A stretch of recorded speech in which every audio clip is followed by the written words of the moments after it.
From the Six Trophies podcast have. If you love basketball and more importantly, if you love fun, you gotta listen to Six Trophies, where Shay and Jason serve up the biggest moments from around the NBA with their brand of unbridled joy, banter, and pop culture side quests. Each week, they hand out 6 pop culture themed trophies for 6 basketball related activities. Stuff like the Denzel Washington in Training Day trophy, given out to the player or having the best week around the NBA, or the Lauryn Hill, you might win some, but you just lost one trophy for the team or player that just can't get it together. Plus, a bunch more trophies for all the good, bad, or just plain head-scratching moments around the NBA. This playoff season, y'all want to make Six Trophies your go-to companion podcast? Follow Six Trophies on the Wondery app or wherever you get your podcasts. Listen ad-free right now by joining Wondery Plus. All right, the 82-game preseason is in the books, and it's finally time for the real season. As we head into the second round, make sure you don't miss out on any of the remaining NBA playoff action at DraftKings Sportsbook, an official sports betting partner of the NBA. Right now, you can bet $5 and get $150 in bonus bets instantly. Even if you lose, you win. From the play-in tournament through the finals, DraftKings Sportsbooks has you covered with the same game parlays, live betting, odds boost, and so much more. So download the DraftKings app now and sign up for promo code LOUNGE, LOUNGE. If sports betting is not yet available in your state, don't worry. You can still join in all the fun by playing DraftKings Daily Fantasy to win cash prizes. What are you waiting for? Go and download the DraftKings Sportsbook app now. New customers use promo code LOUNGE, LOUNGE, and bet just $5 on any wager to get $150 in bonus bets instantly.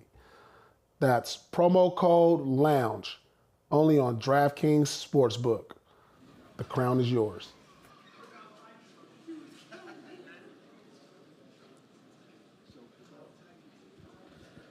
Ladies and gentlemen, he's a 10-time All-Star.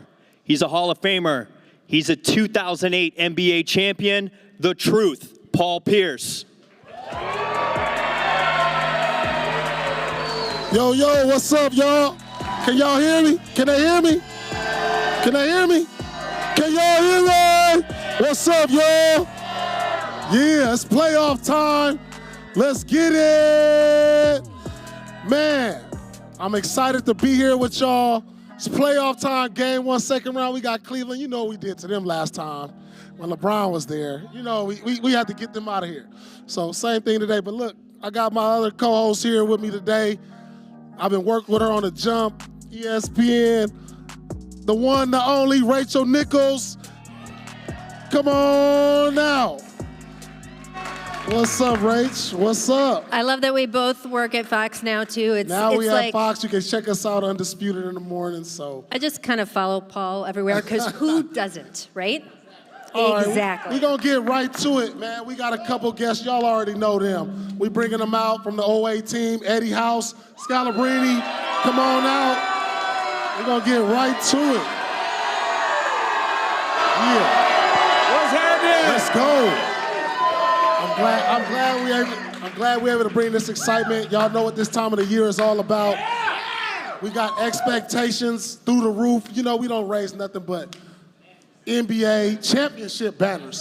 So, you know, we're going to go back and just talk about Eddie and Scal. What I want to come to y'all as, what you guys watch the team every night. Not that I don't. I watch a lot of games, but what's the comparison y'all have from the OA team to, what's the similarities or differences you see between the OA team and the 2024 team?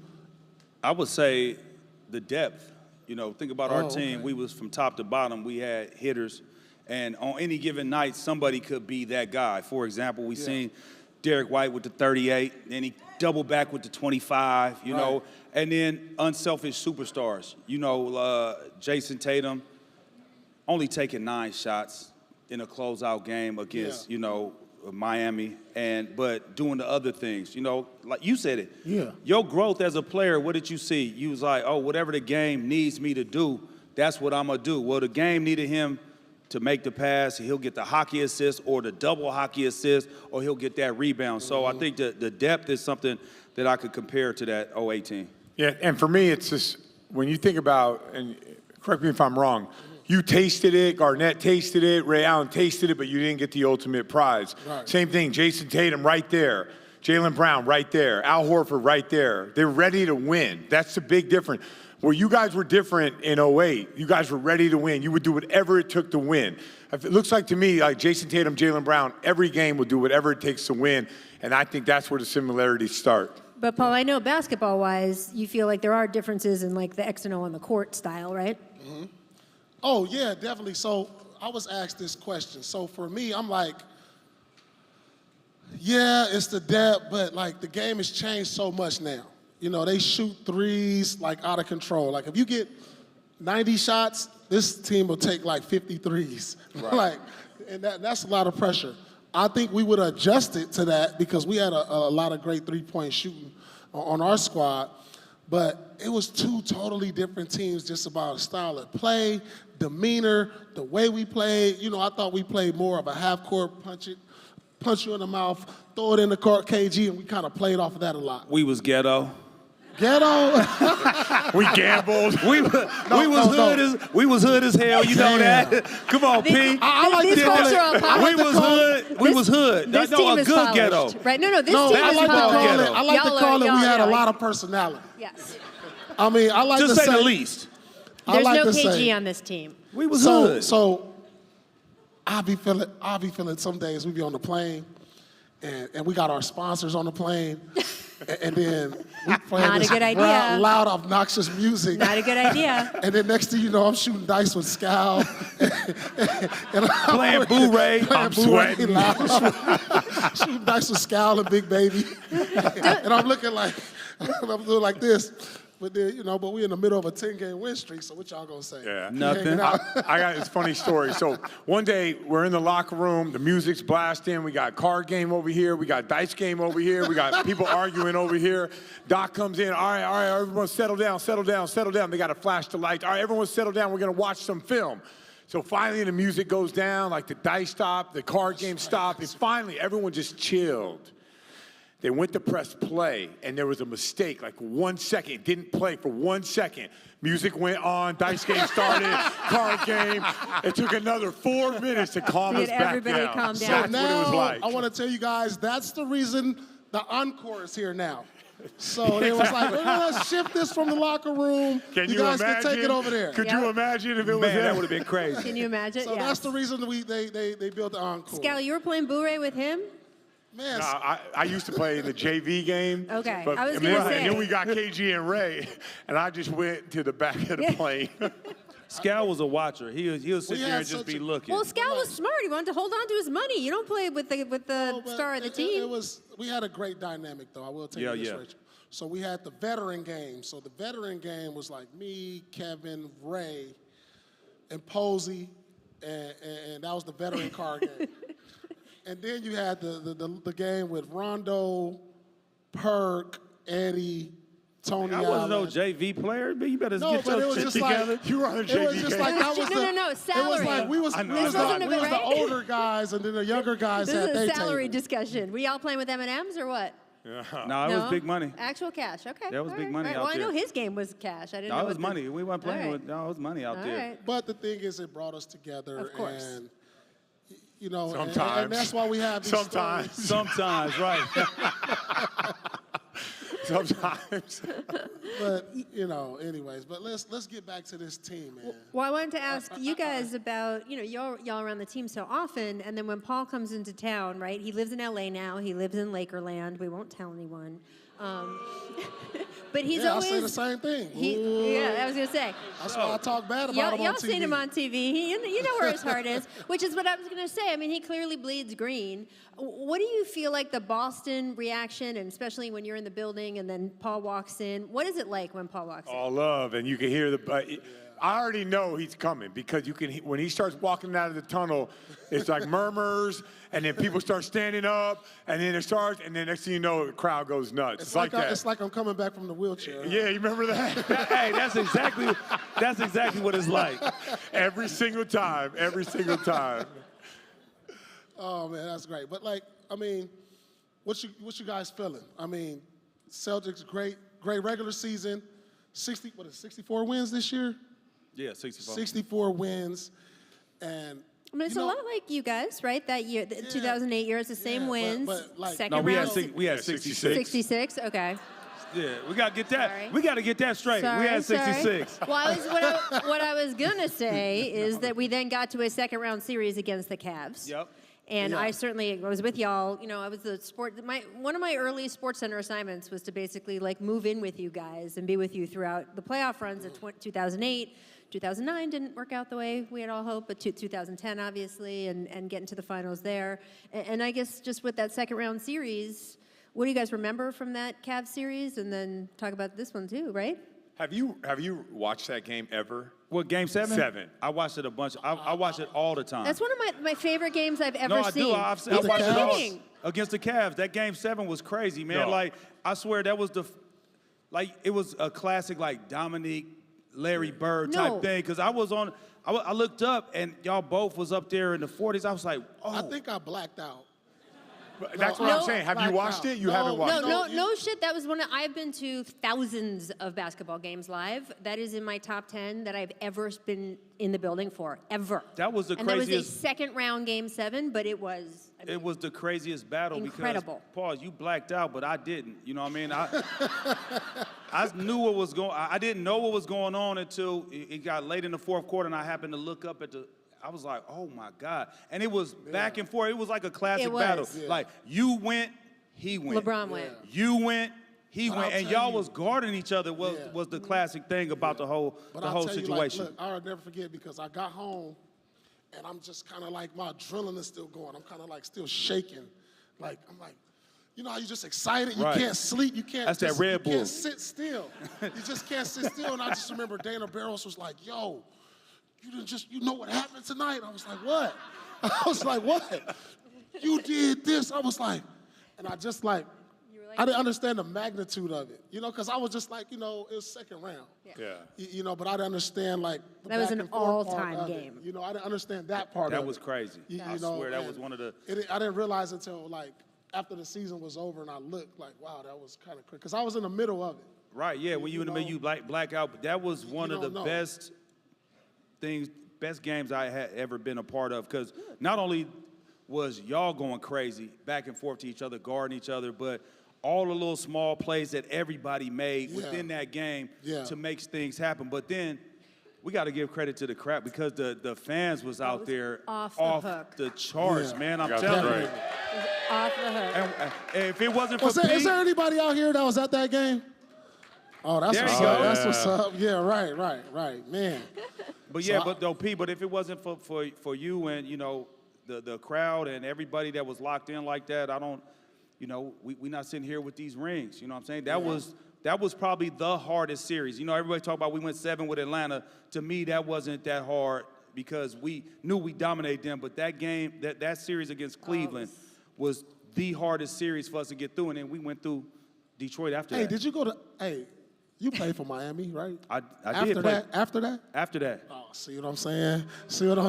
Nobody talk about that. Why would nobody talk about that? What, that I played for? You snuck to Miami. No, I didn't sneak to Miami. Oh, Y'all we traded me to New York. I got traded. His fault. Yeah. Oh, wait, time out. Hold up.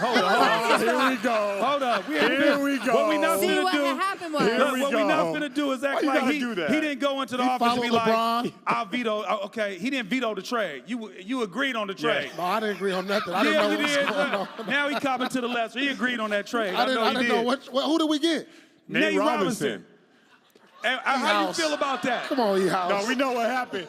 Paul hit a shot, and they went to jump on him. Paul said, Right, exactly. I got out the way like, man, we lost the house see Nate because of you, flipping. dog.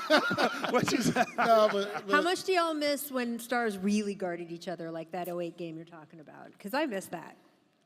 everybody friends, you know, they don't want to like mess each other brand up or make each other look bad. You know who ain't on that? Ant Edwards. Yeah, he not on that. He ain't on that. He want all the smoke, Yeah. and he taking it back to the old school. All right. Listen, I gotta let y'all go. Y'all gotta get Yeah, we to gotta y'all go. show. Eddie, See you guys at the game? Scout, Wait. we'll Let's see y'all. go Celtics. They gotta get it. They gotta go.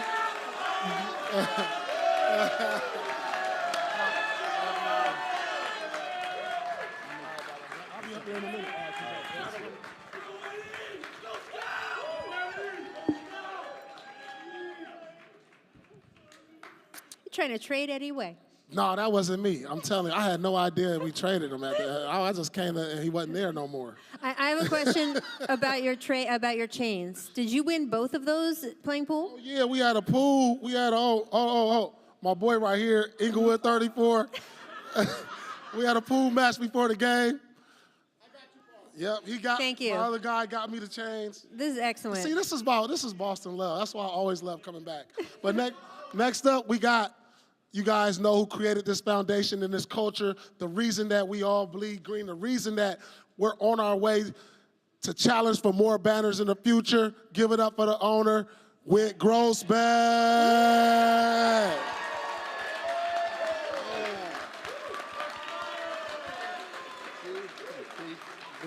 Yes. I always got to give him a hug. Wick, listen, let me tell you something. Look. Hey, look. Hey, Wick bought the team and traded everybody. And I was like, Except you. I was sitting there like, I know I'm next. Did you really He think that? fired all the No, I coaches did. too. You did? Fired all the coaches too. No, he fired all the coaches, fired the GM, and traded everybody. Did you and I was like, happy to still be here. about trading him? Never. Never. Never. No, but I vetoed it. There was a trade that was put together and almost handshaked, and I said, let me sleep on it, and I woke up, and I called Dan in the morning and said, I'm not going to be the guy that trades Paul Pierce. Oh, look at That's that. the truth. That's why this is my guy. This is my Okay, guy. so you can tell us now, what was the trade? I don't, you have to ask Danny Ainge, but get him on here. He'll remember All right, every detail. All right, that's on the list. All right. We got to ask for sure. What was it when you bought into the team, and obviously when you said, okay, I'm not going to be the guy who trades away Paul Pierce? Why? What was the love you already knew was between Paul and the city? And this was way before y'all won it. Yeah. Oh, I mean, I'm born and raised here, and I watched Paul and Antoine come in. I watched the Celtics go through tough times. To some extent, get back to the playoffs, amazing performance against Philly and all that. I don't know. Ever since I've become lead owner, one of the owners, I've just done it on instinct, based on growing up here and based on playing my own sports in college and everything else, and just trying to think what would Red do, what's the right thing to do, and it's just instinct. And my instinct about Paul from the beginning was, I used to come to these games. I was telling him just now, with my little 5-year-old daughter, and she would wear a Walker jersey, and I'd have a Pierce, and then we'd switch him, and we'd have the foam fingers and the hats. We're sitting up in the stands, just fans, but we couldn't take our eyes off Paul and Antoine, and we knew they were special, and they are. I mean, Wick, I literally spilled blood in this city. I mean, how could you trade me? How could you trade me? I gave blood for the city. How could you trade me? It's true. But you know it's not always Literally. like that, right? You have to have a team owner that's willing to recognize that No, loyalty. absolutely. You know, the thing about Wick, what I didn't know about, I don't think I even met the last owner, Paul Gaston. Paul Gaston was the owner, right? Yes. I didn't even never met him when I first got here. And so, but I knew when he talked about, you know, I'm from here, I want to win. And you can see it in his eyes, because we'd be in meetings and stuff. And I remember we were at the Crossroads during the losing streak in 2006. And I remember we just meet in the office, and I was like, I don't know, does this ownership group want to win? And he was like, we want nothing in the world more than to win. And then this is when they gave me the comments, but we want you to be a part of that. Yep. And I was just like, and that's what made me feel different. Like, all right, you know, I want to be here. They want to be here. They want to win. And it just, from that point on, I just think our relationship got better. It grew amongst him, Steve Paliuka, obviously. Yep. And do you think there's Epstein. parallels today now? Because this team, and I heard you guys just talking in the segment about today's team. There's no Paul Pierces on the team, but there's All-Stars and Hall of Famers on this team, hopefully Hall of Famers. And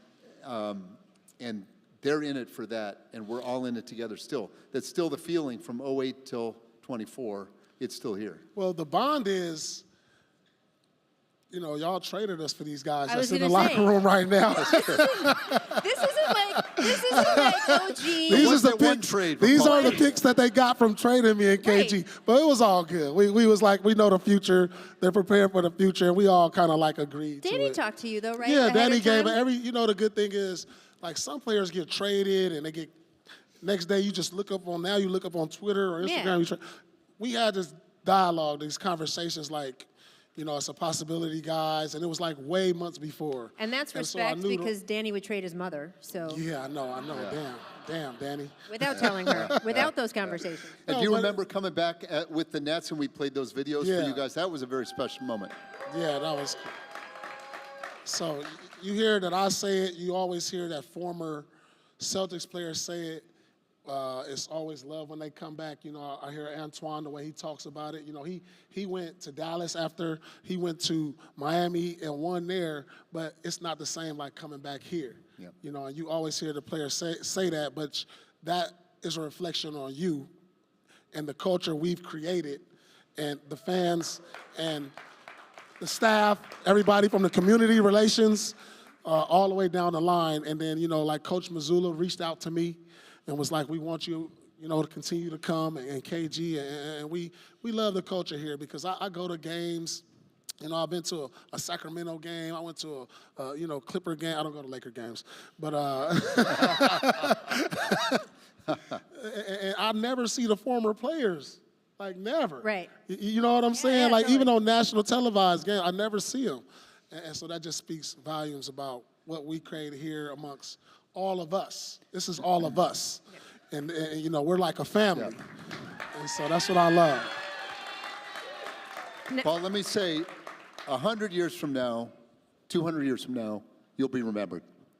Final MVP. Yep. Finals MVP, Hall of Fame, Celtic champion. That's why you got those banners Appreciate up, right? that, man. Thank you, man. Thank you. Absolutely. And the tie, look, we talk about eras on different teams. There is literally no more of a link than on this team because it's your trade that got the draft picks, that got these guys. And how seriously you take that. Paul and Jason Tatum spent a big chunk of this past summer just working out together every morning. I kept seeing the clips from the gym and everything.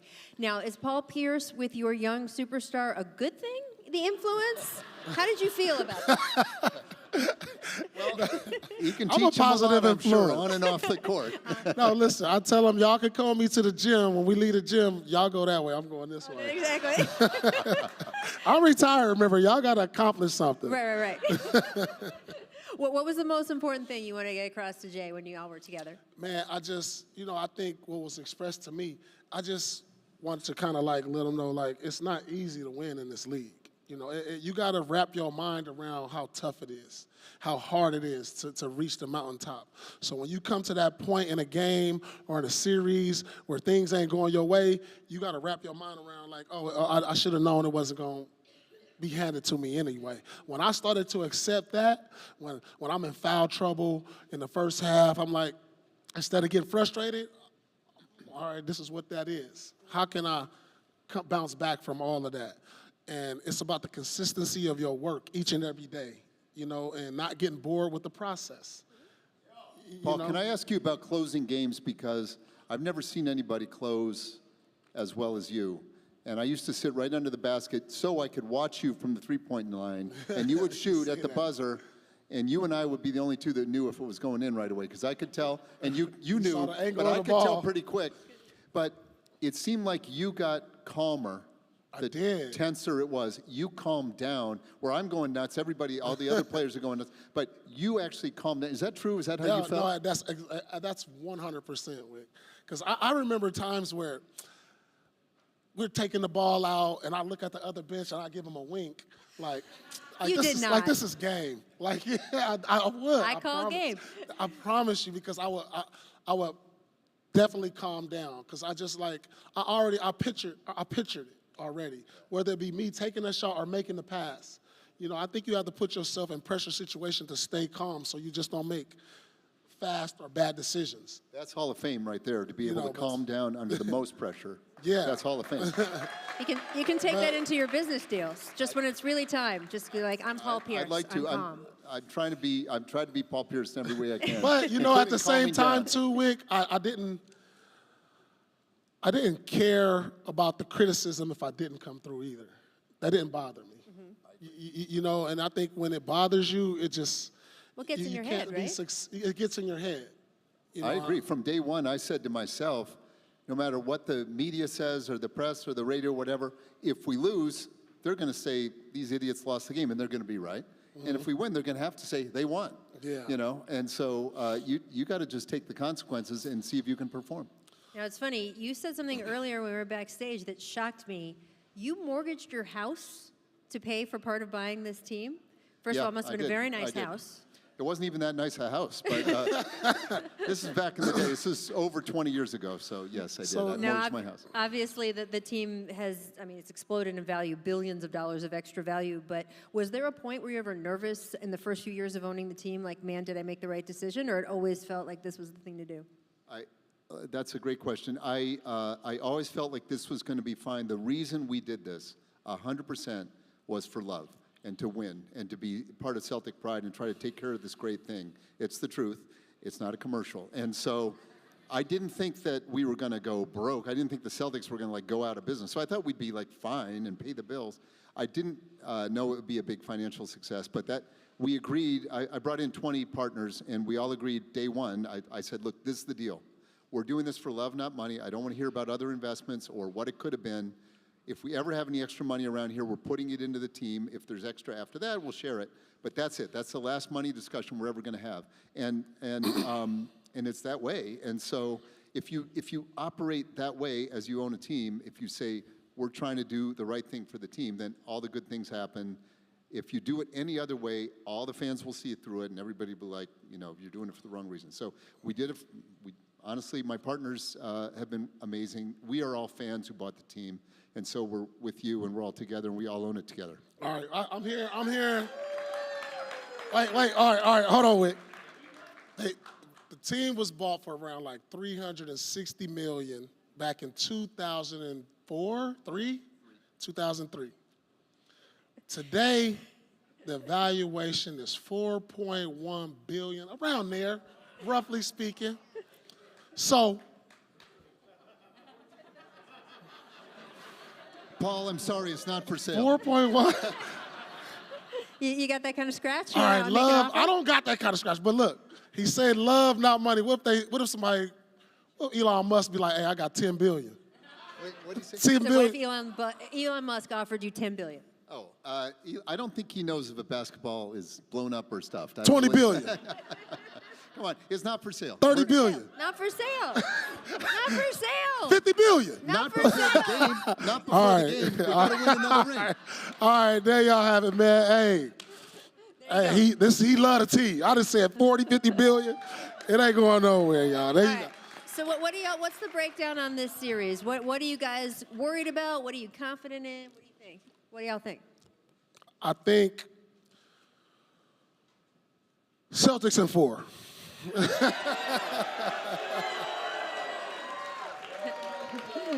The man knows an audience. What time is it? It's close to game time. We got to get to the arena. What time? You're good. What time is it? You're good. Are we It's a good? 7 We o'clock good? game. 7 o'clock game. You're good. Okay, Okay. cool. All right.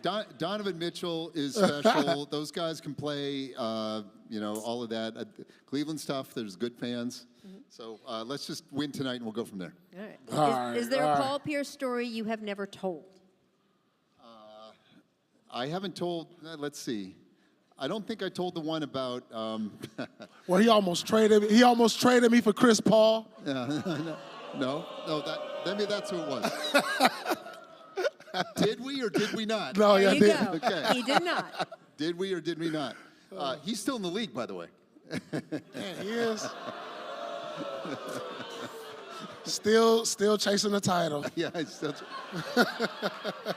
he's got as many rings as Jimmy Butler. Wow. Right.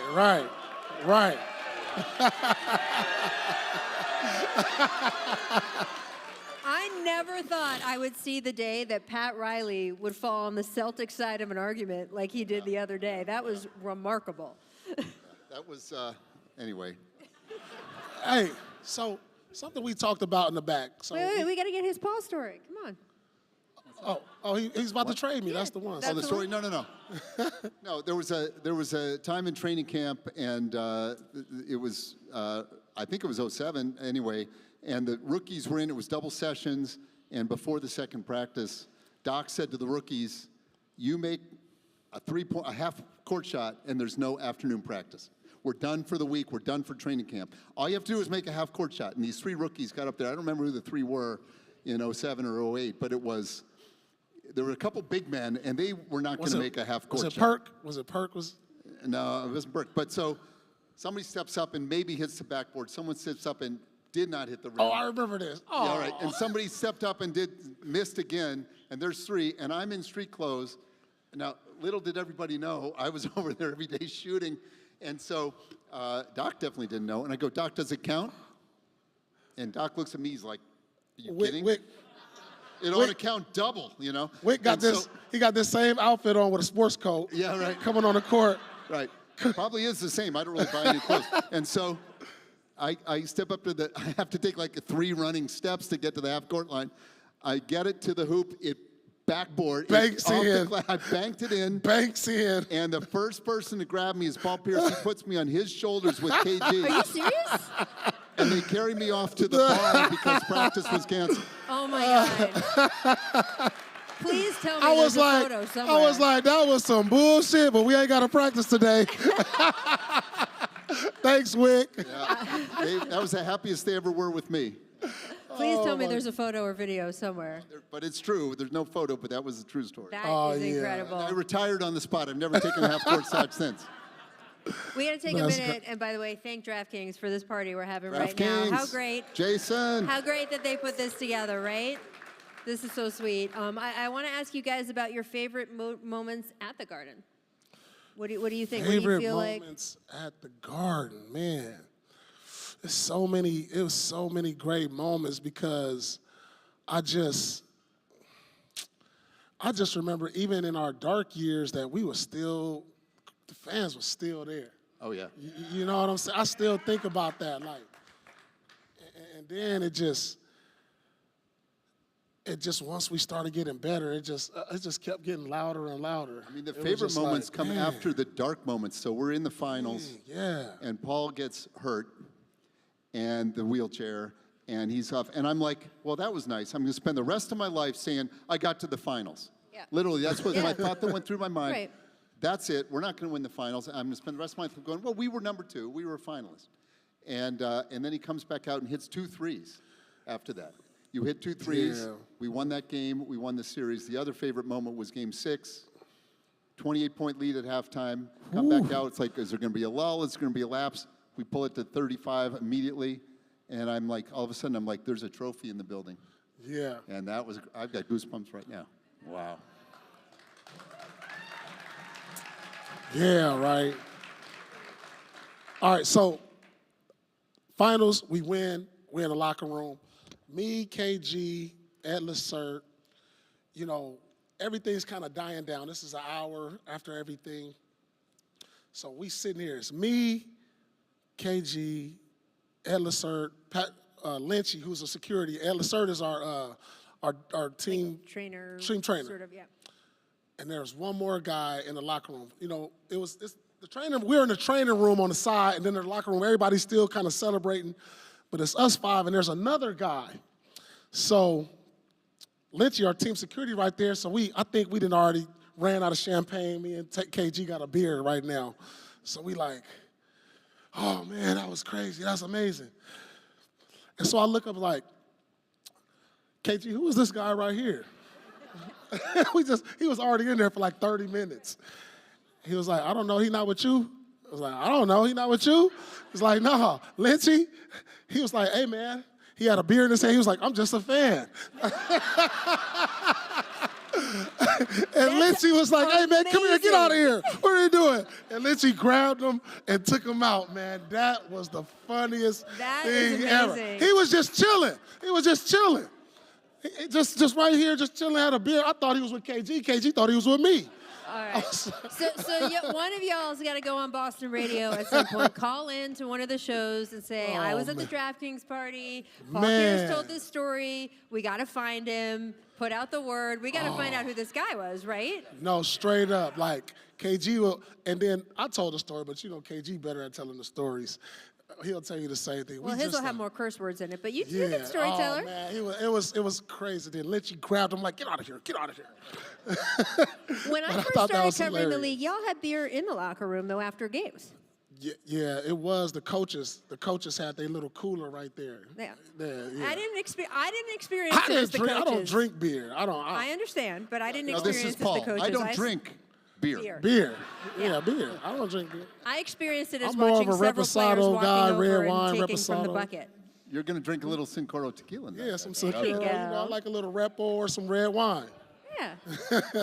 There we go. There we go. Oh, man. All right, man, because of this, once again, we got to keep thanking DraftKings for putting this all together, man. Oh, Thank you, DraftKings. Appreciate y'all. We're going to do this again, too. Hey, we're going to do this again every round. Do you guys want us to come back for the next round? Yeah. All right, then you got to clap for DraftKings because they're the sponsor, so you know. All right, TV deal is coming up, Wick. TV deal is coming up, 2025. How does that change the dynamic and grow the business with everything? I mean, we're seeing $300 million contracts. I mean, are we going to get to 500, 600? I remember telling somebody back in 2005, it's like you had a new contract, and I'm like, someday you're going to say, damn, and it's going to happen every generation. I think the contract's going to keep getting bigger. I think the league's going to keep growing because of the fan support, because of going global, because of the media partners, but it's really because of all of you. So thank you all very much. Yeah. What's the who you see? Who you think? What you think? So, I don't know. You got Amazon in line. You got He can't NBC. answer that. I know. I'm just saying. Come on, we can talk about this. NBC is in line. Checked you. Netflix is in line. If you have to predict one of them, Amazon, because Amazon got football now. I think Amazon gonna step up with a big check. Can we pick 3 of them? Yeah. Oh, that'll be an even bigger Can you pie. do all of the above? Yeah, there you go. Yeah, That'll be nice. That'll be nice. Wait, can I ask a question, though, about the global stuff? Because you mentioned it, and I feel like the Celtics are one of the most global brands the NBA has, right? What is it like when you guys travel other places, other countries? Like, do people talk to you about the Celtics? Do they recognize the Celtics? 100%. What about you guys when you're wearing Celtics gear when you travel somewhere? Do people talk to you about the Celtics? Yeah, we met I was walking down the street in Madrid, and a guy stopped me and introduced himself, and he's like, I just want to show you my tattoo. And I'm like, oh, easy there. And he rolls up his sleeve, and he's got a red Auerbach tattoo on his arm. Oh, wow. And that's all over, Celtics historical posts and stuff. But he's the president of the Spain fan club, which has been ever since '92, the Dream Team and Larry Bird. But so we had him over to a game and all that. awesome. But I mean, they're global. The Celtics fans are global. Were you wearing any Celtics gear? He just recognized you. I'm sure I was wearing. I'm not very recognizable, so I'm sure I was wearing a golf shirt or something. Or something like that. What's What up about with the All-Star game? Are we bringing it here or what? You see, they want it. Yes, we're bringing it here. We don't know exactly what year, but we are bringing it here. I remember I asked you that a couple years ago at the game. I was like, we need to bring the All-Star game here. I believe it will come. We have to get everything worked out, but when we say we're going to go do something, we try to go do it. And we have said we're trying to do it, and everybody's working with us, so I feel optimistic. Nobody wants to go to Cleveland, Indiana, Utah. Man, come on. Hey, we got We're one going in to Cleveland LA coming Saturday up. and Monday, Paul. We're going to Cleveland this weekend. We got one in LA coming up, and I think they've got San Francisco on Let me deck tell also, y'all, right? Cleveland is the worst city in America. Here we go. You go out, and we have to play out there. Officially for the Celtics, we deny that comment. I was going to say, do you know what? He does this, and then my inbox for the next 2 weeks after We he deny does it. this. We're looking forward to Cleveland. First off, First off, so when I retired and I was doing the finals out there, first of all, it's gloomy. It's nowhere to eat. Then you got the June bugs everywhere. They just fly everywhere for like a whole 2 months. I'm like, this is the worst. You know what I'm talking about? Well, you remember that CC Sabathia where he couldn't pitch because of all the bugs? They're everywhere out there. I mean, this is not a knock on Cleveland, but I mean it is, but it's not. It's the most Paul sentence ever. Cleveland's the worst. I mean, no knock on Cleveland, but you know. Yeah, with all due respect. No. We need that same energy tonight. That's what I'm talking about. Okay. That's See, I'm supposed to ask you next a question about being an elder statesman, and here you are just bad-mouthing me, opponent. This is Paul. If we wanted if we wanted a diplomat, we'd have somebody else. Exactly. We want Paul Pierce. We want KG. We want the real deal. The real. They want the truth. From watching, I mean, but when you met him, he was young when you met him. And I was young when I met him. I mean, weren't we all? Let me tell you, look, Wick, he come in his coat, tie, everything, sit up all proper. I was like, then years later, something clicked. He grew his hair out. He bought a motorcycle. He got a leather jacket on. I was like, this the Wick I like right here. I believe there's a name for that. The name for that is Amelia. Right, Exactly. right. That's right. Wonderful Oh, yeah. I seen the change, and I was like, this the Wick right here. 100%. He had a leather jacket on. He started wearing leather jacket, boots, motorcycle. What's the biggest difference in Paul since he was young, now being an elder statesman? I don't really see a difference in Paul, which is a high compliment. No, that's a great. Yeah. Paul is like Peter Pan. He's always going to be, 18 years old, and Hey, I'm a big and man. God love him. Y'all crazy. Y'all crazy. Paul, were there any? Y'all crazy. Were there any? That was guys? a long time ago. Yes.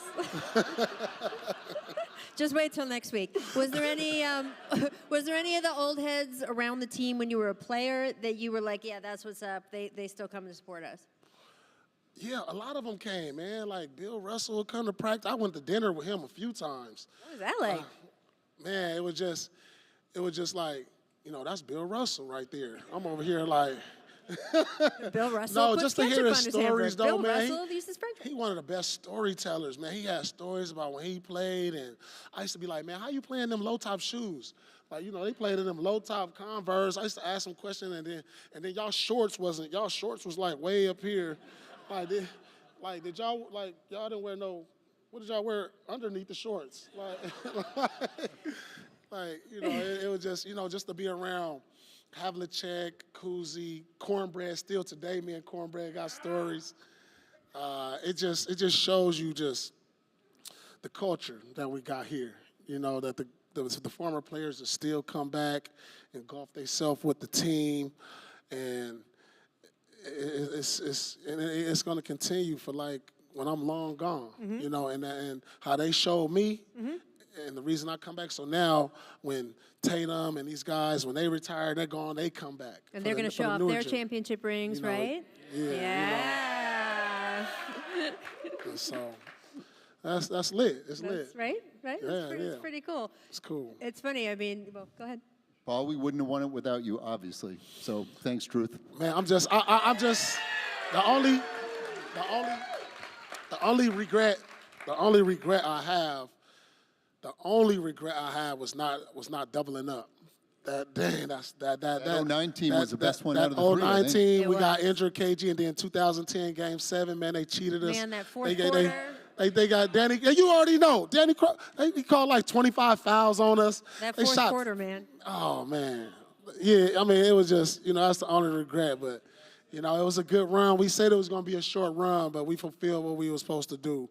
And, I'm glad you made it happen. I think what you guys did in 08, 9, and 10 is showing through today. It's not a totally different era. No. There's the connection of the trade, but there's also the energy in the building has been insane ever since the Big Three arrived. And it's the same energy. There go my boy right here. There go my boy. There we go. Hey, What I loved about These that, is lifelongers right here. I know it. I You know see it. these right here in the front row? Yeah. Yeah. You gonna see them at every game. I love it. Someone asked me the other day, Paul, what is the greatest memory that you have of Paul Pierce? And this is what I said. All right, hold on. Here you go. Listen, someone asked me the other day, what is the most memorable thing you remember about Paul Pierce? I said, forget his accolades. What I remember when Paul got in trouble in the South End, and Can't hear you. Come on, tell us. and then when Paul got in trouble in the South End, and they said, "What do you mean?" One of the youngest Celtics fan, and I said he had got stabbed multiple times, and I'm being honest. He went to the hospital, and from there, Paul changed his life. And I think, correct me if I'm wrong, the Truth Foundation was formed, and that's what I remember most about Paul Pierce in Boston. That's Oh, awesome. man, that's what's up. That's what's up. Thank you so much. That's awesome. Oh, man. That's what I remember. Man, thank you. Hey, I'll see you tonight. No. Yeah. I was going to ask you about the 8, 9, 10 run. Just the respect between you and Kobe was so cool to see. Yeah, I just remember after the games running into the hall with him, and we'd shake and have a quick little moment. But, man, it's so sad that he passed away, man. That's probably one of the saddest things in my lifetime. But the respect we did have, because we did some business ventures in the summertime, actually. And, he was the ultimate competitor, and just how everything came full circle just with the Lakers and Boston. And, man, I remember playing pickup games. So me and Kobe played pickup at UCLA. And this was the year where we were bad and they were bad too. This is the year before we made the trade. And he was talking about getting traded. Yes. He was talking about, and I was like, He what? went on the radio and asked to be traded. Yeah, he was talking. I'm telling you, we was in the UCLA gym, and we both was like talking about he probably not gonna be in LA, and I'm probably not gonna be in Boston. Then a year later, we playing against each other in the championship. That was crazy, just how stuff becoming full circle. But yeah, just as a competitor, as a guy that was a generational talent that kids look up to even to today, it was just I always respected him. And I didn't respect I respected players, but.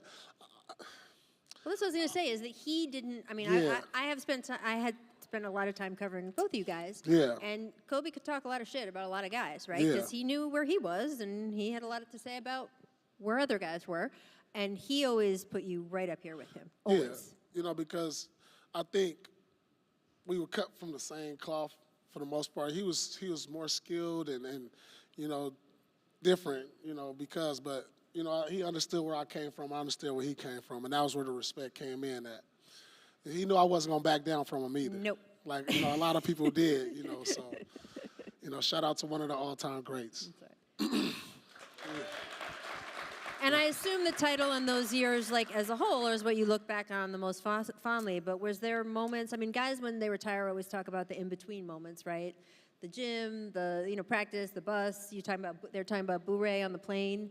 I have never heard a team talk so much about the card games they play on the plane as when I covered this team. Speaking of talking, all right, so it starts in the locker room after the games, and KG starts talking, and then he starts yelling. And then he's got to get like a massage, but he's still yelling. And we all have to wait around an extra half hour. And then we get on the plane, and then you can hear, when he's getting on the plane, you can hear the roar of the yelling and the talking. And then he goes to his area, and would usually gather the rookies around just to give them a little bit of mentorship, we could say. You remember that? Oh, yeah. I swear he used to have them sitting around in a circle like a campfire story. Wait, are you serious? No, I promise. He'll be telling the story and they're sitting So in a it's a circle. 2.5, 3-hour flight from wherever back to Hanscom, and it goes the whole time. He's still talking. And he's going MF, MF, MF. Like every you can bleep that out or whatever. And then we land. One time we landed at Hanscom and hit touchdown. It's 2 a.m. We're taxiing over to the FBO to get in the car, and he made them wait because he wasn't quite done with his thought. Absolutely. I'd be on the plane still telling stories. Are you serious? I promise you. Oh, my God. He's the best storyteller ever. He's pretty good. There's no question. There's never going to be another Paul Pierce, and there will never be another Kevin Garnett. No doubt, man. No doubt. Amen. And we still get to work together, which is so much fun. And so you can hear us on our podcast, KG and Yeah. Truth, weekly every Friday. We got all the good stories. You know, check us out. We got some good stories, man. So Some good. good stories. So Was there one of those though moments? I mean, that's amazing, by the way, that he makes the plane wait. For you, was there one of those bus, plane, locker room, off the court moments that is always gonna make you think of your Celtics time? oh, man. I don't know, man. I almost got in a fight with Perk about 2 or 3 times. Who would have won? Uh-oh. No, look. Perk is a big dude. You're like, I really don't want to fight Perk. I don't want no smoking, but I would have to sneak him or something. Like, watch out. No. But man, I mean, it's just so many good memories, man, and it's just between the ownerships, like I said, the coaches that allowed us to be us, so we can thrive and win and create an environment for the future generations. We appreciate you, Wick. We still do. One of the best owners, if not the best owners in basketball. We want to give a shout out to you, man. Thank you, Paul. I want you to know how rare this is because So, we go to so many Man, cities. yeah, give it up. Best owner in basketball, y'all. Straight up. And Thank you. No, that's all right. If you have great players, you seem like a great owner. So thank you, Paul. Look. That's what. You got to get them. You got to pay them. You got to get the right front office. You got to hire the right coaches. This is done. Everybody but the owners, but we try not to get in the way. And thank you very Please. much. How many cities do we go to where they boo the owner? A lot. Yeah, I know. I don't want to talk I know. about I New York, boo. but I know. I'm talking about New York. Man, that's a few owners. I was like, boo. You got that Donald Sterling TV series coming up. I'm just saying. They need to come out with a Celtic Pride series. Well, you got a series on NBC. Man. Come on, what more do you want? We got 10 episodes on HBO coming. Oh. And they're filming tonight. All So right. sit up straight. Yeah. Oh, that's right. The docu. No, I'm talking about some of the stories though, like how Showtime, they got their Showtime. We need a Celtic Pride. Oh, one. yeah, like the. Who plays you? Who plays you? Probably like Denzel or something. I don't know. Come on. You gotta get the age right, first of all. All right. So we Donald got Faison. Donald Faison. No, hold on. No? Who up and coming right now? Michael B. Come Michael on. B. I feel like Michael B. B. is Jordan. you. Right. That's Right? me. Right. I feel like that's you. 100%. Who plays you? No, I'm not in it. I'm just a producer. Oh, please. Please. All right. All right. I think it's time for us to start getting ready for the game, y'all. No, we got a few minutes. Man, we got to get to the arena. You get good. Well, I want to ask you about the game. First All of right, all, all right. I want to say again, and I'm like, Paul, how do you get ready for the game these days? oh boy. I have a little bit of Sincuro. There we go, my There friend. we go. All right, so I know you Make said sure y'all Celtics stop by in the bar and get 4. some Sincuro. I know you said Celtics in 4, but I want to know why you think that. What do you think? What are the matchups that you like for Boston in this game? I just think we're kind of like a little bit more too athletic for them. I think we got more size on the perimeter that's going to be tough for them to deal with. And I just feel like they're playing their best basketball right now. And that Miami series, I mean, they were kind of mostly flawless in the whole series, except for one game where Miami, they had to shoot a record-breaking number of threes just to win. And so if you just throw that out of there, they've been playing great, and I think they're in a great rhythm. And they got a chip on their shoulder. You know, they know they left something on the table last year, the year before, and I think they're growing from that. And I think they're gonna handle business. Does anything worry you? I don't want them to get bored with the process. You know, like as much as you want to think ahead, no, take it game by game, handle business, and move on, one at a time. Does anything worry you? Yeah, everything worries me. Listen, It's like a parent comment, right? If we win, I'll be wearing the same stuff on Thursday. If we lose, it's going to be all different. I just think the most important thing, and in every championship run, you have to be good and lucky. You hear this all the time, Doc. You say that you have to be good. So hopefully we can get Kristaps healthy. I don't think we need him for this series, but moving forward, I think we have enough to get through this series. If we can get him all the way healthy, and we can stay healthy throughout, I think we're going to be tough to beat. That's got to be the hardest part about front office stuff, ownership stuff, is that you can't predict health. You can't predict health, and you can't predict what's going on. When I originally thought of this whole idea of the Celtics, I didn't name the little company I put together to do it, Championship this or Banner that. It really wasn't. The first name I had was Game 7 LLC. And I'm like, because I was thinking, I've got to enjoy not knowing. I've got to enjoy the tip-off of a Game 7 instead of already knowing how it's going to end. So I try to really live in this moment of the risk and the being scared and being worried and not knowing what's going to happen. And then when it does go well, like it did for us, it's a lifetime. That's awesome. There you have it. All right, y'all, man. We'd like to thank y'all for coming out. We're going to get ready for this game. Thank you, guys. Thank you, Wick. Thank you, Rachel. Wanted to give another shout out to DraftKings for allowing us to do this. And we're going to bring this back next round, y'all. Appreciate y'all. All right. Truth. Let's do it again.